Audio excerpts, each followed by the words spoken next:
All right, ladies and gentlemen, here we are in the top right-hand corner of the map. We got the red Protoss player from Team MYI. Give it up for PtitDrogo. And his opponent spawning down here in the bottom left-hand corner of the map. We got the blue Terran player from Root Gaming OSC. It's Kelazhur.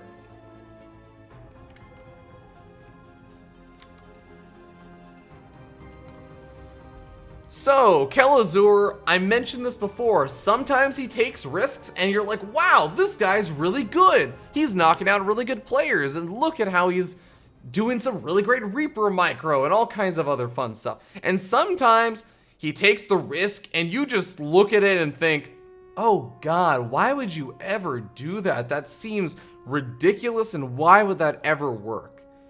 Kelazhur is definitely one of those players that you sometimes have to wonder, like, which Kelazhur is going to be showing up. Is the risk going to be paying off this time? It's not necessarily that I'm saying he's a huge gimmicky player, although he does need to fix 4 guys on gas. There we go. He did have a bit of a history, though, as being one of those players that was not afraid to take risks. And I think that is an important part about being a champion. You have to be willing to take risks if you want to win, because you can't just always be doing the same thing. You're going to get countered. You're going to get... you have to deal and play constantly from behind because your opponents are going to know what you're doing in advance, and they're going to play against that as a weakness, the predictability. Kelazhur definitely makes sure he's not doing that, but sometimes he does pay the price for it. We'll see what is going to be happening in this game. Looks like he's going for just the proxy Reaper, is going to be making that factory back at home and sent the SCV back into Scout. But that's pretty much it. He's not going to be building a starport or proxy factory for Widow Mines. Nothing super duper crazy. Just that proxy Reaper coming out a little bit earlier than PtitDrogo is going to be anticipating. Now, he is starting up into death. The Mudcore should be popping out pretty soon, but the Reaper already up to 1 kill so far. Should be able to get a second over here. Photon Overcharge is now going to be available with the Mudcore out, and the Reaper's going to have to back off. Second Reaper is on the way, though. Kelazhur is committing to this. He's also one-basing it right now, and I want to also note the starport did not come down back at home. He's building it on the other side of the map, which was interesting because I saw the tech lab going off over here. I thought maybe he's going to go for some kind of really weird Banshee play. But no, it's going to be the factory back at home with the tech lab, presumably to get out. I was going to say a siege tank, but a Cyclone being made instead. Interesting. But I wonder what this starport's going to be for. Is it going to be for, is he going to make a tech lab on this? Is he going to get out a Raven or a siege tank, or is he going to get out a really fast Liberator? Reaper is moving around. One of the Reapers already lost their lives, and Photon Overcharge is already used, so this Reaper's got to be careful.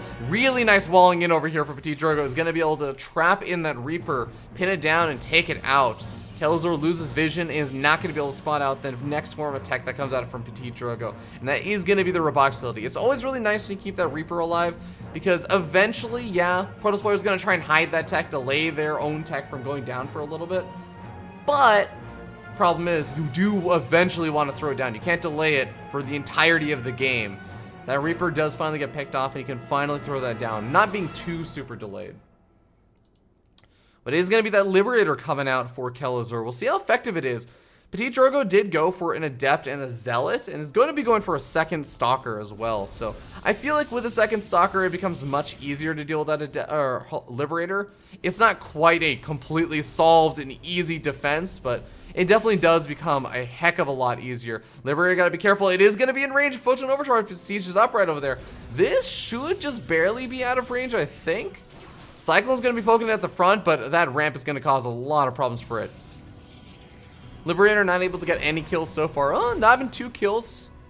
Not too bad, delaying a lot of mining. All those probes going to be transferring over the natural expansion. Stalker's preemptively getting in position to deal with that. But it's so important to know that Kelazhur is only just now going to be finishing up that natural expansion. He is very far behind on that, so he has to get some form of damage done.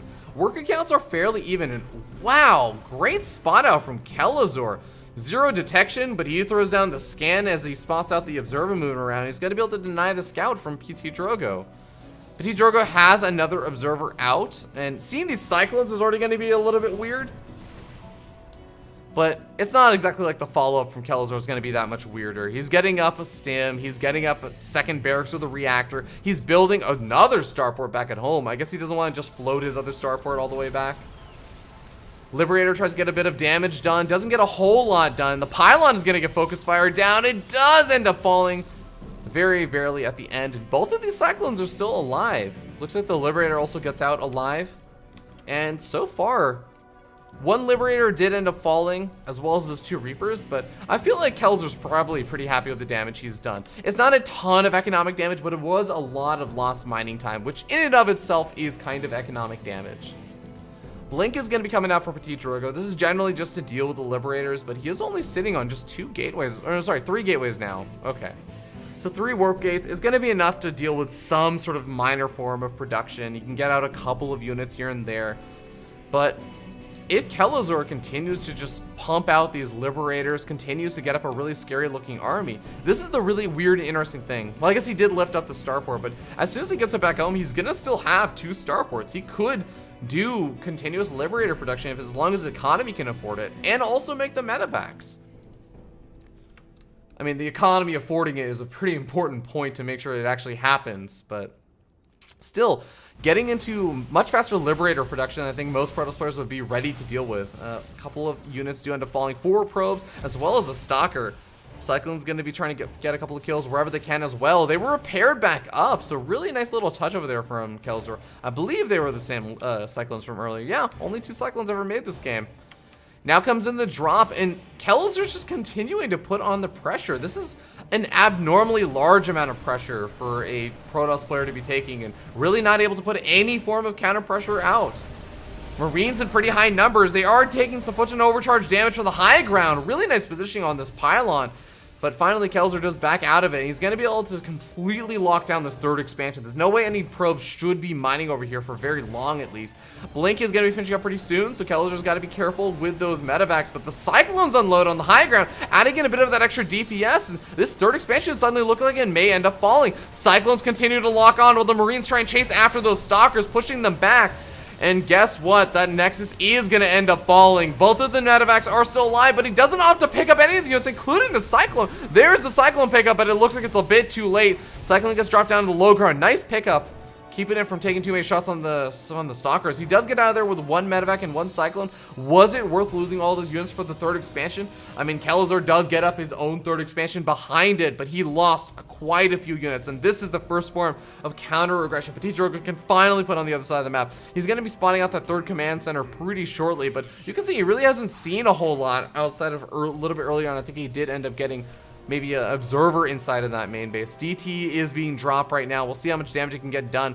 Standing combat shields are already done, so you can't really snipe either of those off, but he can still go after some of these workers since there's no missile turrets, but there is a scan available. PtitDrogo shouldn't be able to keep those DTs alive unless he picks up in the Warp Prism and runs away. He is going to sacrifice 1 DT, really well played by PtitDrogo, using that 1 DT to just act as that bit of a buffer.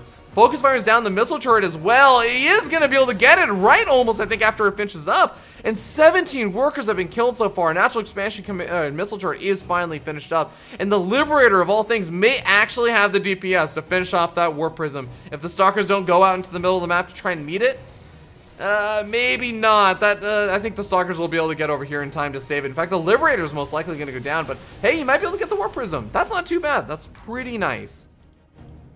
Immortal production has started up for PtitDrogo, but honestly, the Immortals at this stage in the game, they're nice to have, but they're not a must-have. In fact, PtitDrogo is probably immediately going to be popping out a Warp Prism immediately after this Immortal, just because the Warp Prism is so important for not only putting on the counter aggression, but also for continuing the, if you decide to push out with all of your army, you want to have those fast reinforcements. But no, going to be making another Immortal, very interestingly. Well, the Immortals still do soak up quite a few hits. They tank a lot of damage on the front line, and they deal a lot of damage to those Marauders, and potentially those Cyclones if there are any more of them. Liberator is going to get Focus Fire down. Not the best positioning over there for Kelazhur, but Focus Fire is down the Immortal. Going to be able to kill off all those Adepts, and suddenly these Stalkers are going to be much more vulnerable with nothing on the front line to tank for them. Stalker's going down rather rapidly, and Kelazhur's continuing to rally in more units with no Photon Overcharge to back up PtitDrogo's army. Suddenly seems like Kelazhur's going to be able to push on forward. It's now with a lot of units. This shouldn't be game-ending damage. It looks like a couple SCVs are going down back on the other side of the map thanks to this Dark Templar that's getting a bunch of kills right now. And it seems like finally PtitDrogo does clean up and is going to be able to force Kelazhur back. DT does get scanned and is going to get picked off. Liberator even sieging up to try and help deal with that. Both players taking small little bits of damage, but Kelazhur is the one that's sitting at 49 workers to 62. He's got +1 weapons already finished up. He's getting a +1 armor. So that's not too bad of a spot. Having 1-1 versus just your opponent's +1 weapons. Of course, when you have the robotics bay coming on the way for as a Protoss player, you're not as concerned with the upgrades. Disruptors kind of just do the damage. Doesn't matter how good your opponent's upgrades are. Marines still get one-shotted. Marauders still get one-shotted. It's still a very, very big problem for Terran players to deal with, and making sure that they dodge those disruptor shots. But still, Kelazhur having those upgrades is going to help out versus the Stalkers. It's going to help out versus those Zealots and Adepts, etc. Plus, the weapon's going to be finishing up pretty soon for PtitDrogo. He does spot out that the rocks are being knocked down. Kelazhur getting ready to bust on up. A couple of sentries in the mix could throw down some good force fields. Yes, the medevacs can lift up over the force fields, making sure units don't get too trapped, but it is still something you do not want to have your armies cut in half, especially against so many Blink Stalkers. And yeah, Photon Overcharge plus the force field threat should be enough to force Kelazhur back for at least a little bit. He has another army back at home. He's going to be rallying across the map. A couple of Widow Mines in the mix are going to be really nice as well. Could definitely catch some of those sentries, those Stalkers, if they blink too far forward. Oh, Kelazhur sieging up into position. Liberator is so low on health, I don't know if it's really going to be able to accomplish a whole lot. It does get picked off pretty quickly. Force fields also trap in a few of these units, and the Widow Mine gets an okay-ish shot. Kills off, actually, I think he killed off a lot of the sentries over there, so definitely got a really good shot. Comes in with some more reinforcements, and suddenly PtitDrogo is trying to come in from two different sides. I'm not really sure who's going to be flanking who over here. Adepts do shade in on this army, and the Widow Mines actually do quite a bit of friendly fire damage on those Adepts and killing off a lot of Kelazhur's army. PtitDrogo suddenly a bit up in that army count. Is definitely looking a lot better. Oh, good Adept hits. Clean up almost every single one of those Adept, or sorry, the Widow Mine hits. Clean up all the Adepts. Recall is being used, and that's a good choice from PtitDrogo, but he is still going to be sitting in a dangerous and precarious situation after using up that recall energy. That means he's not going to have that Photon Overcharge available for this next push in. And he doesn't have that many Stalkers left over either, so the Liberator is suddenly going to be causing a lot more problems. Colossus is in the mix. The Militia Corps does get taken out very, very quickly by those Widow Mines. And suddenly there's zero anti-air to deal with this. And these Liberators are going to be able to continue siege on forward with no anti-air. Suddenly Kelazhur takes out the Colossus. He's going to be able to take out these Immortals if these get too close underneath the Liberator shots. Stalkers do get warped in, and we're going to be able to eventually take out the Liberators. But in the meanwhile, Kelazhur takes out too much. GG gets called. And the American/Brazilian Terran player takes game number 1 in the quarterfinals. As first load of the day, there it is. Victory goes to Kelazhur. That's just the way that my XSplits likes to load things sometimes. Takes it nice and slow for that first transition. But all right. Again, like I was saying, I think some people would have walked into this and said, oh, PtitDrogo, he's really good. He's going to be favored versus Kelazhur, who's okay, but hasn't gotten like a big tournament win or, you know, a big semifinals run or something in a premier event. I think that Kelazhur's definitely proven himself to be pretty up for contention. And the cool thing was, I don't feel like PtitDrogo just suddenly, you know, had a big miss micro moment or something playing on the North American server. It was pretty good macro game. It was continuous aggression, and I feel like that's the biggest thing in that game that really impressed me and is very characteristic of Kelazhur's playstyle. Kelazhur just was starting that aggression with a one base attack and just barely ever halted it. He came in with the Reapers, he followed up with the Cyclone harassment, the Cyclones kept harassing and moving forward, came in with the double medevac soon thereafter, was doing damage and pushing at the front, came in with a Liberator harassment at the sides, and just continuing to pick away at PtitDrogo. And PtitDrogo really didn't get an opportunity to get a lot of damage done until he got that War Prism out with the DTs. The DTs did a ton of damage, definitely did a good amount of damage to Kelazhur, but the problem was, I think PtitDrogo ended up losing his army and lost a lot of his really important units. And when he lost so many of those big important units, the problem was he didn't really seem like he was in a good position to follow up. But looks like the next map is going to be Frost. So we're going to hop into that. We'll see you guys there as we get ready to hop into game number 2 for this series.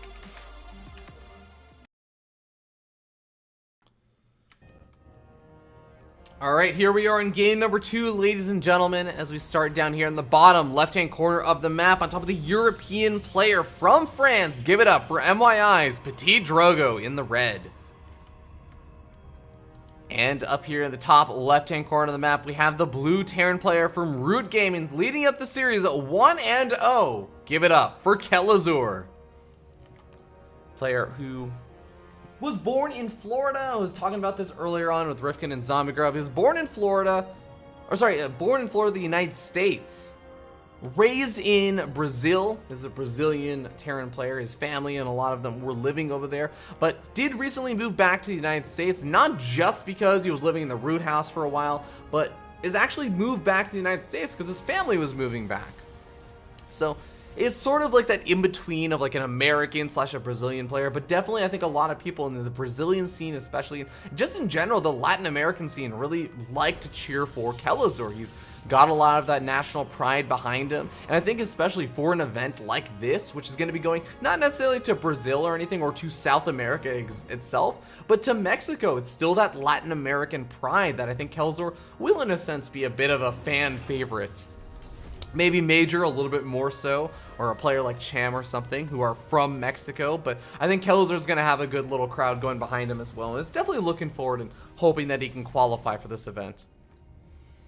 PtitDrogo, though, still a pretty damn strong player. I think that there's never going to be a time where PtitDrogo doesn't exactly have that many fans behind him. Pretty well celebrated Protoss player. We'll see if he can pull back this series. I mean, it's not like he got massively outplayed throughout the entirety of that last game. He's still got a good chance, and he just has to sort of, I guess, identify what didn't go so well in that last game, what went well in that last game. And I think one of the big things, again, goes back to the fact that Kelazhur was able to continuously put on so much pressure that he wasn't able to put on any counter pressure until that one Warp Prism harassment. I think that was the only time. Those maybe 3 DTs the first round with the Warp Prism, and the 1 DT on the second round, or 1 or 2 DTs on the second round. The only damage that he really was able to do to Kelazhur, and the only time he was out on the other side of the map versus Kelazhur. So if you can find a way to maybe put on more pressure, that may be good. Or even just, I guess, do a better job with the defense against Kelazhur, which is a bit harder to do, I think, because Kelazhur was just so relentless with the aggression. And just so many times, it's not about being on point once, it's about being on point for the entirety of all of the harassment. And that's sort of just the nature of defense. But alright, Kelazhur did open up with a CC after their barracks this game. Not going super crazy one base attack, but is going for a pretty quick Widow Mine drop. And this can catch some Protoss players off guard sometimes if they play super duper greedy, or if they do something a bit too cheeky, going for like Twilight Council, straight up 7 gateways, screw the Warp Prism, I don't need it. Very, very uncommon to see these days, though. The robotic facility comes out so often. You get out those observers. Sometimes you'll end up seeing Protoss player will get out the Warp Prism or something, but even if you don't have the observer out just barely in the nick of time, good photon overcharges and really quick reactions, you can take out those Widow Mines before they burrow in your mineral line, as long as you have well-placed pylons. But I guess it's also worth noting, speaking of pylon placement, there are also some small little gaps over here. If the Widow Mine, for example, burrows over here in this bottom left-hand corner, there's going to be no area for a photon overcharge. And in fact, in the main base as well, there's a lot of area where there's not going to be a photon overcharge available. Militia Corps does manage to do some damage over there to the Widow Mine, but the Widow Mine does get a shot off on that Adept. One Adept does go down, but not a lot of damage can be taken over here for PtitDrogo. Loses a second Adept, and with the Militia Corps actually backing off over here, Marines should be able to maybe kill off another worker or two. No, looks like the Militia Corps just going to sit back in the main base. I guess a bit paranoid that Marines would just load up, but I was going to say, if the drop just went straight over the main base, they could have really gotten some damage with 0 pylon coverage down over here on this bottom side. Third expansion does go up, though, and that's part of the reason. I think he was saving up those minerals, didn't want to make those pylons to help defend. And you can even see this is a bit of a, well, we got some pylons going down now, but the Marines coming to the main base. Gonna try and focus fire down a probe or two. Not really getting a whole lot more. Most important thing is keep that medevac alive. He does not want to lose the medevac. And Blink is not quite finished up just yet. Still 20 seconds away, so Kelazhur's gonna get out of there. Loses all the Marines, but hey, kills off a couple of workers. Actually distracts PtitDrogo and myself long enough to get those Widow Mine shots off. But only 2 workers killed for those Widow Mines. Not really the best trade. So PtitDrogo definitely doing a really nice job, and with the super fast third expansion as well, Kelazhur is probably not going to be feeling great about that. His own third expansion isn't too much further behind. And he gets a scout off on it with the medevac, but really, he just didn't do that much damage with the drops. Kills off 4 workers, but loses a lot of units. And it's not necessarily about the fact that, oh, he's lost SCVs or something, but it's more just the idea that he's lost so many units, and it's going to halt his aggression. It's going to halt that momentum that he had going for him. And I know every Terran player out there really does dig just kind of building up that momentum, continuing the harassment, like he did in that last game. I think that last game was a really good example of it. And you can see there's this long period of time where PtitDrogo says, yeah, I have Blink finished up, let me get up my +1, let me get up a couple of gateways, get up a Resonating Glaives upgrade, make some more Immortals, start getting my Gas Geysers at my 3rd. He's just sort of getting everything he wants right now because he knows he took out quite a few units and he's going to be pretty safe. The handful of units that he has out are going to be enough. He doesn't actually need to spend a lot of his current money warping in. And that's sort of one of those things about Protoss that if you haven't really seen Protoss in Legacy of the Void, even toward the end of Heart of the Swarm, you won't really be as familiar with this, but it is a pretty core concept that when you warp in continuously, every single time warp gets off technology, you really don't get to tech up or play as greedy and get all these other upgrades quite as quickly. You do want to try and hold back on those warp ins for a little bit. You prioritize your upgrades if you think you can get away with it. And I feel like that's kind of what PtitDrogo got to do this game. And because of that, I'm anticipating that he's going to be feeling a lot more comfortable than the last game. Once again, though, Kelazhur really opting to go for the much earlier Liberators versus really powering out a ton of medevacs, as many Terran players like to do. I think that's one of the cool things about StarCraft 2 is sometimes you get to see these small little areas where players, there's not this huge consensus on how should you go about this. Players have different opinions on it and they sort of execute in different ways. Liberator versus medevac production is definitely one of those areas I think is in a bit more contention. I see some players going for Liberators much earlier on, and some players are really powering out a lot of medevacs earlier on, and really only going to that Liberator production after they've really gotten close to 150 supply armies, and you know, they have as many medevacs as they're gonna need for potentially the rest of the game, as long as they don't just end up taking some massive numbers of feedbacks. Speaking of massive number of feedbacks, that full energy medevac gonna get taken out. No damage gonna happen today, as both these players spotting out with their supply depot / pylons. But this is a bit more of a dangerous expansion to take for Kelazhur. Going for the earlier Liberators may be part of the reason why he decided to go for something like this, but he needs to have his army in position. Doesn't quite react in time, stims up rather late, loses 2 Liberators, and isn't going to be able to get more than 1 Stalker. Well, he's gonna be able to get 1 Stalker, as well as a pylon. It looks like as the rest of the army does continue to blink further back. PtitDrogo saying, well, I know where your army is, or at least a decent chunk of it, so I can move out with my army a little bit further forward. I like this pylon placement also, the cannon placement, because this is going to be a really big area where if he is out of position, if he moves along this right-hand side like he's doing right now, and Kelazhur just happened to go for a drop during that time, this is a really annoying and difficult position to pull all the way back from here to, you gotta blink your Stalkers black, move all the way up this ramp through the choke point, coming back over here in natural expansion, and hope that your Mothership Core doesn't just get picked off before you can throw down all your photon overcharges. So having a couple of photon cannons there really does help out quite a bit. But once again, we have that Colossus production coming out for PtitDrogo. Focusing on those weapon upgrades is going to actually work out quite well for the Colossus. Colossus still do, with good weapon upgrades, pretty well versus a bio army. It's that consistent damage that against the good players that can split really well, it's quite effective compared to Disruptors. Disruptors are still pretty good in their own right, I'm not going to lie. At a certain point, you can get to enough Disruptors that your opponent's just like, oh, well, I guess I actually can't split versus 8 Disruptor shots all at the same time. I am only human. But Colossus is that consistent damage. Well, really far off 4th expansion coming down for PtitDrogo. And yeah, definitely going to want to throw down a couple of photon cannons, get some defenses up. Would love to see a Dark Shrine coming down. I mean, at the point where you're getting up to your 4th expansion, there's not a lot of reason not to go for that Dark Shrine, even just to have a DT or 2 to warp in on the defensive. If you get caught out of position for a drop, they can buy a lot of time, force your opponent to throw down those scans, using up some more of that APM for the drop. Looks like a lot of Widowmine is going to be scaring off PtitDrogo, but at the same time, there's Colossus scaring off Kelazhur. So now these players really want to engage too far into each other. Kelazhur, though, sitting on a pretty... I should say PtitDrogo sitting on what could end up being a pretty scary looking army with the Colossus in the mix. Got those Immortals, even got the Stalkers with pretty well upgraded units. A couple of Adepts going to be moving in from the backside, looking to get some form of damage done. Single Siege Tank going to be able to do some damage to the Adepts, but actually not killing them that quickly. 5 workers, 6 workers, may end up having 7th. No, looks like no Focus Fire coming down on that final Adept, but it looks like PtitDrogo finding an opportunity to move in over here to the 4th expansion. Gets a cancel off, surprisingly enough. Is going to be able to escape out of there. One of the big concerns I had when he was doing that move-in was that he was just going to get trapped. If Kelazhur came in from the backside, wouldn't have been a whole lot over here, but Kelazhur doesn't actually have that much on the front line. Where is his army? Looks like he has a lot of it on the other side of the map. Foot and overcharges are buying some time, and the Siege Tank is going to be able to buy a little bit of time, get some damage done, but Kelazhur does not have nearly enough to defend this 3rd expansion. Does PtitDrogo?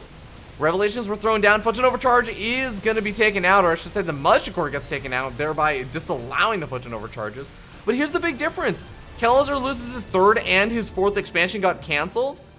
PtitDrogo is still mining from his 3rd and 4th expansions. So he might be losing his production pretty soon, but I still think that PtitDrogo, he's sitting down in supply, so maybe he does lose the base trade.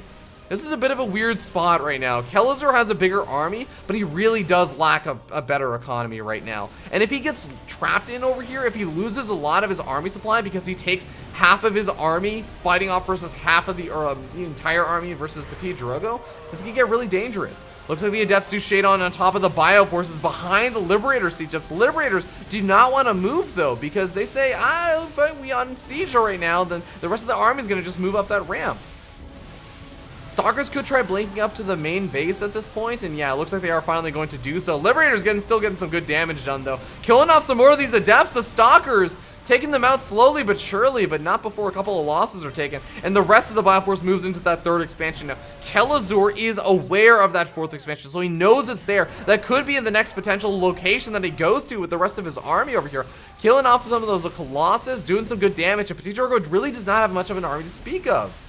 And in fact, with so many workers killed off, I think that Kelazhur is taking a pretty commanding lead in this game. PtitDrogo gets out a single Tempest, but what's one Tempest gonna do versus this army? Kelazhur was already sitting up 1-0. He charges forward, stims on top of the Colossus, stims on top of the Immortal. GG gets called, and Kelazhur is gonna move on to the semi-finals of the Qualifier. 1 round away from finishing up his day with a big smile on his face.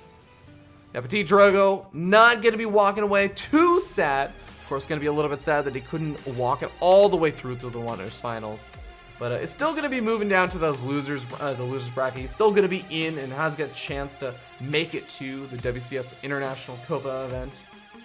But I think that we're going to be going to a short little break while we hopefully find the next series. And I also fixed some of my map intro stuff that I mentioned before, as I need to make sure the Galactic Processes map intro is working, since I'm really excited. I just got that done couple of days ago. So we'll be back in just a little bit with our next series. Taking a look at the bracket, I don't think that we have the winner from Hydra versus Marine Lord just yet updated on the bracket. But if that's happening, we'll probably hop into that. Oh, actually, yeah, we do have an update. It's Hydra, so we will have Kelazhur versus Hydra. There's no question in my mind. We're going to be hopping into that game next very, very easily. Looks like Masa also advanced on to the winners finals, so he is absolutely done. He's going to face off versus the winner of Kelazhur versus Hydra. We'll be back in a little bit, guys, so stay tuned.